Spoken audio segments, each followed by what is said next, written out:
ஜனனி ஜன்ம சௌக்கியானாம் வர்தனி குலசம்பதாம் பதவி பூர்வ புண்ணியானாம் லிக்யதே ஜன்ம பத்திரிகா. சூரிய சோம அங்காரக புத குரு சுக்ர சனிபியஸ்ட ராகவே கேத்தவே நமஹா. 12 ராசிகள் 9 கிரகங்களோடு அனுகிரகத்தோடு 27 நட்சத்திரங்களுடைய ஆசீர்வாதங்களோடு டிசம்பர் மாத பலன்களை நம்ம பார்க்க போகிறோம். டிசம்பர் மாத பலன்கள் என்று சொல்லக்கூடிய கார்த்திகை மாதத்தில் ஒரு 15 நாட்கள் இருக்குது. அதே போல் மார்கழி மாதத்தில் ஒரு 15 நாட்கள் இருக்கும். இந்த கார்த்திகையும் மார்கழியும் இணைவது தான் பார்த்திங்கன்னா இந்த டிசம்பர் மாத ராசி பலன்கள். அப்போ இந்த டிசம்பர் மாதத்தில் 12 ராசி பலன்கள் எப்படி இருக்கும்? இப்போ பொதுவாக பார்த்திங்கன்னா ஒரு மாதத்துடைய விஷயங்களை நம்ம தெரிஞ்சுட்டால் தான் அந்த எந்த கோவிலுக்கு போகணும், ஒவ்வொரு மாதத்திற்கும் ஒவ்வொரு சிறப்பு இருக்குது.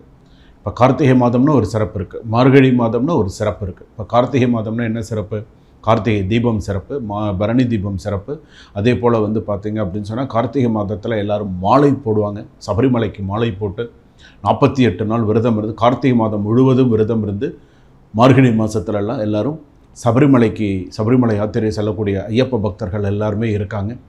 ஸோ அப்படி இருக்கக்கூடிய அதாவது ஒரு சில விஷயங்கள் நம்ம ஜோதிடத்தில் ஒரு மாதத்துடைய பலன்களை நம்ம சொல்லி அடுத்த விஷயங்களை நம்ம சொல்கிறோன்னு சொன்னால் அப்போ அந்த பலன்களுக்கும் அந்த மாதங்களுக்கும் தனி சிறப்பு உண்டு. எந்த ஆலயத்திற்கு நம்ம போகணும், என்ன பரிகாரங்கள் நம்ம செஞ்சுக்கணும், ஒவ்வொரு மாதத்துக்கும் நம்ம ஒவ்வொரு விஷயங்கள் நம்ம தெரிஞ்சுக்கணும்.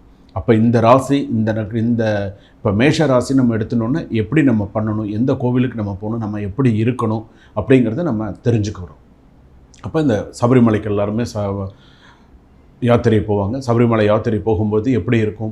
ஒவ்வொருத்தரும் பார்த்திங்கன்னா சில பேர் அந்த ஒவ்வொரு ஆலயத்திற்கும் சென்று வருவார்கள். ஒவ்வொரு ஆலயம் போவாங்க. சமயபுரம் போவாங்க. அதே போல் பார்த்திங்கன்னா ராமேஸ்வரம் போகக்கூடியவர்கள் இருப்பாங்க. ஒவ்வொருத்தரும் ஒரு ஆலயங்களை தொட்டு தேனி போகும்போது தேனி பக்கத்தில் இருக்கக்கூடிய சில சிவாலயங்கள் அந்த மாதிரி இருக்கக்கூடிய கோவில்களுக்கு அப்படியெல்லாம் கோவில்களுக்கெல்லாம் போகும்பொழுது உங்களுடைய ராசிக்கான கோவில்கள் அப்படி அது போகும் வழியில் வருது அப்படின்னு சொன்னால் அந்த ராசிக்கான கோவிலை நீங்கள் டச் பண்ணி போனீங்கன்னா ரொம்ப சிறப்பு. இந்த கோவிலுக்கு போக சொல்லியிருக்காங்க, ஸோ இந்த கோவிலுக்கு போயிட்டு போனால் ரொம்ப விசேஷமானது, என்னுடைய நட்சத்திர ராசிக்கு இந்த கோவில் சொல்லியிருக்காங்க சுவாமி, அப்போ இந்த கோவிலுக்கு நான் போயிட்டு வந்தால் எனக்கு நல்ல சிறப்பான விஷயங்கள். இப்போ நீங்கள் இதற்குன்னு போகிறதில்ல. அப்போ சபரிமலைக்கு நீங்கள் போகும்பொழுது உங்களுக்கு அந்த மாதிரி நீங்கள் போய் அந்த சுவாமி தரிசனம்லாம் நீங்கள் பண்ணினீங்க அப்படின்னு சொன்னால் ரொம்ப விசேஷமானது. இப்போது இந்த 27 நட்சத்திரம் நமக்கு இருக்குது. அஸ்வினி நட்சத்திரத்திலிருந்து ரேவதி நட்சத்திரம் வரையில் இருக்குது. அப்போ இந்த ரேவதி நட்சத்திரம் வரையில் இருக்கக்கூடிய 12 ராசிகள், இந்த 12 ராசி தான் ஒரு மனிதனை ஒவ்வொரு விஷயத்துலையும் ஒரு ஹை லெவலில் தூக்கி கொடுக்குறதும் அவன் கஷ்டப்படுறதும் இந்த 12 ராசியில் கண்டிப்பாக ஒரு ராசியில் அவங்க பிறந்திருப்பாங்க. அப்போ இந்த 12 ராசி பலன்களை அவர்கள் கரெக்டான முறையில் எடுத்துகிட்டு போகணும். என்ன செய்யணும், எப்படி பண்ணணும், இந்த மாதத்துக்கு நம்ம என்ன செஞ்சுக்கணும் அப்படிங்கிறத கரெக்டாக கொண்டு போகணும். அதே போல் நான் உங்கள் டாக்டர் வி ராஜ்குமார் சிவாச்சாரியார் பேசுகிறேன். ஒரு சிறிய கட்டணத்தோடு என்னுடைய நம்பர் பார்த்திங்கன்னா டிஸ்கிரிப்ஷனில் இருக்குது. இந்த நம்பருக்கு நீங்கள் கால் பண்ணுறதுக்கு முன்னாடி வாட்ஸ்அப்பில் எனக்கு மெசேஜ் பண்ணுங்கள். சுவாமி, நான் உங்கள்கிட்ட ஜாதகம் பார்க்கணும், நான் ஜாதக விவரங்கள்லாம் உங்களுக்கு அனுப்பி வைக்கிறேன் அப்படின்னு சொல்லி எனக்கு ஒரு விவரங்களை அனுப்பி வச்சுட்டு அதுக்கப்புறமா நீங்கள் கால் பண்ணி என்கிட்ட நீங்கள் பேசலாம். அப்படி நீங்கள் பேசும்போது உங்களுக்கு எல்லா விவரங்கள் எல்லாம் உங்களுக்கு சொல்லுவேன். ஸோ என்னென்ன பண்ணணும், உங்களுடைய சுய ஜாதகப்படி என்னென்ன இருக்குது அப்படிங்கிற விஷயங்கள் எல்லாமே உங்களுக்கு நான் சொல்ல முடியும். சரிங்களா? துளாராசி நேயர்களை, டிசம்பர் மாதம் உங்களுக்கு எப்படி இருக்கும்? சித்திரை நட்சத்திரம் துளாராசி, சுவாதி நட்சத்திரம் துளாராசி, விசாக நட்சத்திரம் முதல் 3 பாதம் வரையில் துளாராசி, 4ஆம் பாதம் தான் விருச்சிக ராசியில் வரும்.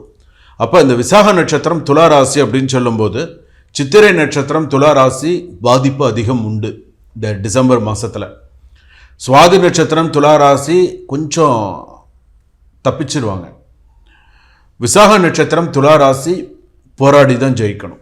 இது பார்த்திங்கன்னா உங்களுடைய டிசம்பர் மாத பலன்களில் இருக்கக்கூடிய நட்சத்திரத்திற்குண்டான விஷயங்கள். உங்கள் விருப்பப்படி தான் எல்லாமே நீங்கள் செயல்பாடு பண்ணுறீங்க, உங்கள் விருப்பப்படி தான் எல்லாமே செய்கிறீங்க, உங்களுடைய விருப்பப்படி தான் எல்லா விஷயங்களும் நடந்துக்கிட்டு இருக்குது. இன்றைய அளவிலும் நீங்கள் என்ன நினைக்கிறீங்களோ அதை நினச்சி சாதிச்சுட்டு அப்படியே போயின்னு இருக்கீங்க. சில பேர் நமக்கு வேலை மாறுவோமா அப்படின்னு சொல்லி யோசிச்சுட்டு இருக்கீங்க. 2 வருஷமாக 3 வருஷமாக ஒரு கம்பெனியில் இருக்கீங்க, 2 வருஷமாக சில பேர் ஒரு கம்பெனியில் இருக்கீங்க, சில பேர் 1.5 வருஷமாக ஒரு கம்பெனியில் இருக்கீங்க. இப்போ கம்பெனி மாறுறதுக்கு உண்டான முயற்சியில் ஈடுபட்டு இருக்கீங்க. அது இங்கே இருக்கிறவங்களும் சரி, வெளிநாட்டில் இருக்கிறவங்களுக்கும் சரி. அந்த முயற்சிகளானது பண்ணிகிட்டு இருக்கீங்க. பணியிடை மாற்றம் உண்டு, கண்டிப்பாக மாற்றம் உண்டு, மாற்றம் இல்லாமல் இல்லை, மாற்றம் உண்டு. பதவி உயர்வு மற்றும் சுப நிகழ்ச்சிகள் நடைபெறும். ஸோ உங்களுக்கு பதவி உயர்வும் உண்டு, அதே போல் சுப நிகழ்வுகளும் நிறையா உண்டு. கவனம் தேவை, எதிலும் அவசரம் காட்ட வேண்டாம், ரொம்ப நிதானித்து செயல்படுங்க. அதே போல் அலைச்சல் திருச்சல் அதிகமாக இருக்கும். ஒரு விஷயம் மட்டும் இது சீக்கிரமாக முடிஞ்சிருச்சு அப்படின்னு சொல்ல முடியாது, அலைச்சல் திருச்சல் அதிகமாக இருக்கும். கோபம் வேண்டாம், தன்மையாக பேசவும். எதையும் சரியாக எடை போடும் நீங்கள் சில முக்கிய விஷயங்களில் மிஸ் பண்ணிடுறீங்க. என்னடா ஏதாவது ஒரு விஷயத்தை மிஸ் பண்ணிடுறீங்க. அதுவும் இப்போ சுவாதி நட்சத்திரம் துலா ராசியில் இருக்கிறவங்க பண விஷயத்தில் நிறைய ஃபினான்ஷியலாக ரொம்ப கஷ்டப்படுறது யாருன்னு கேட்டால் சுவாதி நட்சத்திரம் துலா ராசி. நிறைய ஃபினான்ஷியலாக அந்த மணி ஃப்ளோட்டிங்கிறது இருக்கணும். ஆனால் உங்களுக்கு மணி ஃப்ளோட்டிங் வந்து ஸ்டாப் ஆகி தான் வருது. இப்போ நாளைக்கு என்ன செய்யணுங்கிறது இன்றைக்கே உங்களுக்கு அந்த சேவிங்ஸ் இருந்தால் தான் உங்களுக்கு முடியும். இப்போ சேவிங்ஸ் இல்லைன்னு சொன்னால் ரொம்ப கஷ்டம். எப்படி நீங்கள் செலவு இப்போ அடுத்த மாதம் இந்த டிசம்பர் மாதம் எப்படி இந்த சம்பளம் போட்டாங்கன்னு சொன்னால் ஒரு 10-15 நாள் வரைக்கும் தான் உங்களுக்கு அந்த ஃப்ளோட்டிங் இருக்குது. அதுக்கப்புறம் வந்து பார்த்திங்கன்னா கடன் வாங்க வேண்டிய ஒரு சில சூழ்நிலைகள் வருது. சுவாதி நட்சத்திரம் பொறுத்தளவுக்கு, துளாராசி பொறுத்தளவுக்கு டிசம்பர் மாதத்தில் நீங்கள் ரொம்ப கவனமாக தான் ஒரு விஷயமும் செய்யணும், யோசித்து செய்யணும். அதுவும் பணம் கொடுக்கல் வாங்கல் விஷயங்களில் ரொம்ப கவனமாக இருக்கணும். அதுவும் ஒரு இடத்துல இப்போ கடன் வாங்க போகிறீங்கன்னா யோசித்து வாங்குங்க. நிறைய கடனில் இருக்கிறவங்க சுவாதி நட்சத்திரம் துளாராசி தலைக்கு மேலே கடன் வச்சுட்டு இருக்கீங்க. கொஞ்சம் நெஞ்ச கடன் கிடையாது. எப்படி அடைக்க போகிறீங்கன்னு தெரியாது. உங்கள் சக்திக்கு மீறின கடன் தான் நீங்கள் வச்சுட்டு இருக்கீங்களே தவிர உங்களுக்கு சக்திக்கு கம்மியான இருக்கிற கடனை, உங்களுக்கு வருமானத்துக்கு மீறிய கடன் வச்சுட்டு இருக்கீங்க.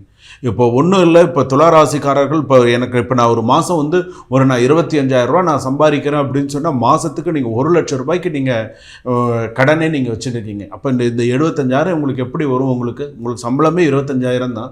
அப்போ நீங்கள் உங்களுடைய பண விஷயங்கள் அப்படின்னும்போது சமாளிச்சுக்கலான்னே நீங்கள் கடன் வாங்குறீங்க. ஆனால் ரொம்ப தவறான விஷயம். ஒரு கட்டத்தில் அவப்பெயர் வந்துடும். யோசித்து செய்யுங்க. இது மட்டும் இல்லை, நிறைய நகையில் இந்த மாதிரி தான் கடன்லாம் கிடையாது. இருக்கிற கடைசி நகை வரைக்கும் கொண்டு வச்சாச்சு. இனிமேல் வைக்கிறதுக்கு ஒன்றும் இல்லை. ஏதோ பெண்களாக இருந்தால் ஒரு திருமாங்கல்யம் மட்டும்தான் இருக்குன்னு சொல்லலாம். போதுமா? அவ்வளவுதான். ஏன்னா அந்த அளவுக்கு பிரச்சனைகளை வச்சுட்டு இருக்கீங்க. டிசம்பர் மாதத்தில் கவனமாக இருங்க. தன்னம்பிக்கை அதிகம் உண்டு. அது உங்களுக்கு நிறையாவே இருக்குது. என்னால் சாதிக்க முடியும், என்னால் செய்ய முடியும் அப்படின்ற ஒரு மன வைராக்கியம் இருக்குது. ஆனால் முன்பு இருந்த நெருக்கடி அப்படிங்கிறது அதிகமாக தான் இருக்குமே தவிர குறையாது. கொஞ்சம் கவனமாக இருங்க. அதே போல் வந்து பார்த்திங்கன்னா உடன் பிறந்தவர்களுடைய ஆலோசனை, அவங்களுடைய உதவிகள் உங்களுக்கு அதிகமாக இருக்கும். அரசியலில் உள்ளவர்கள் மிகுந்த கவனத்தோட எச்சரிக்கையோடு இருங்க. கவர்மெண்ட் சம்மந்தப்பட்ட உத்தியோகத்தில் இருக்கிறவங்க உங்களுக்கு நிறைய சக்ஸஸ்ஃபுல்லான நல்ல செய்திகள் வரும், நல்ல விஷயங்கள்லாம் வரும். கவர்மெண்ட் உத்தியோகத்தில் இருக்கிறவங்களுக்கு, அந்த உத்தியோகத்தை எதிர்பார்த்து இருந்தவர்களுக்கும் சில நல்ல ஆறுதலான நல்ல செய்திகள்லாம் வரும். சில பேருக்கு இந்த கவர்மெண்ட் வேலையில் இருக்கிறவங்களுக்கு இடம் மாற்றம், நீங்கள் விரும்பாத இடம் மாற்றம் ஏற்படும். எனக்கு அந்த இடத்துக்கு போக பிடிக்கலன்னா நீங்கள் அங்கே தான் போய் ஆகணும்னு உங்களை கொண்டு போடுவாங்க. சில பேர் வந்து பார்த்தீங்கன்னா காத்திருப்பு பட்டியலுக்கு மாறக்கூடிய சூழ்நிலைகள்லாம் வரும். அதே போல் காரிய தடங்கல்கள் நிறையா ஏற்படும். ரொம்ப கவனத்தோடு இருங்க. காரிய தடங்கல்கள் நிறையா வரும். தெய்வ நம்பிக்கை வேணும். ஏன்னா நான் சாமி கும்பிட மாட்டேன் அப்படின்னு சொன்னால் ஒன்றும் சொல்ல முடியாது. சாமி கும்பிட்ட உங்களுக்கு நேரம் கிடைக்கும்போது சுவாதி நட்சத்திரம் துளாராசி, விசாக நட்சத்திரம் முதல் 3 பாதம் துளாராசி போய் சாமி கும்பிட்டா தான் முடியும். கோவிலில் போய் சுவாமி வழிபாடு பண்ணணும். தெய்வ விக்கிரகத்தை பார்த்து சுவாமிகிட்ட வழிபாடு செய்தால்தான் உங்களுக்கு நிறைய நல்ல விஷயங்கள்லாம் இருக்கும். வீட்டில் வழிபாடு பண்ணுறது, கோவிலில் போய் வழிபாடு பண்ணுறதெல்லாம் ஒரு தனி வைப்ரேஷன்ஸ் உண்டு. ஸோ இதெல்லாம் வந்து நீங்கள் போய் வழிபாடு பண்ணுறது ஒரு பழக்கமாக வச்சுக்கோங்க. சுவாதியில் பிறந்தவரை சோதிக்காதேன்னு ஒரு பழமொழியே இருக்குது. அப்போ அந்த பழமொழிக்கு ஏற்றவரை உங்களுக்கு ஏதாவது கெடுதல் நினைத்தா அது அவங்களுக்கு தான் அது வரும். இந்த துளாராசியில் பிறந்தவர்கள் நீங்கள் அதிகமாக வழிபாடு பண்ண வேண்டியது அப்படின்னு சொன்னால், உங்களுக்கு நேரம் கிடைக்கும்போது கீழ்த்திருப்பதியில் இருக்கக்கூடிய அந்த பத்மாவதி தாயார் வழிபாடு பண்ணிட்டு வாங்க. அந்த வழிபாடு உங்களுக்கு ரொம்ப சிறப்பை தரக்கூடியதாக இருக்கும். சுதர்சன மூல மந்திரம் நிறையா கேளுங்க. சுதர்சன மூல மந்திரத்தை எவ்வளோ கேட்குறீங்களோ அவ்வளோக்குள்ள உங்களுக்கு நல்லது. க்ளீம் கிருஷ்ணாய கோவிந்தாய கோபிஜன வல்லபாய அப்படின்னு வரும். ஸோ இந்த ஸ்லோகத்தை எவ்வளோ நீங்கள் கேட்குறீங்களோ அவ்வளோக்குள்ள உங்களுக்கு தடைப்பட்டிருக்கக்கூடிய காரியங்கள் எல்லாம் நல்லபடியாக உங்களுக்கு நடக்கும். சில பேருக்கு வந்து முருகன் வந்து ஆத்மார்த்த தெய்வமாக இருக்கும். முருகப்பெருமான ஆத்மார்த்தமாக மனசில் வழிபாடு பண்ணுங்கள். குலதெய்வ வழிபாடு இந்த மாதத்தில் நிலுவையில் வச்சுருந்தீங்கன்னா போய் பண்ணிட்டு வாங்க. சில பேருக்கு இந்த பித்ரு தோஷத்தினால சில தடங்கல்கள் இருக்கும். டைம் கிடைக்கும்போது அந்த பித்ரு தோஷத்துக்கு பரிகாரம் செய்யறதுக்குண்டான முயற்சிகளில் இறங்குங்க.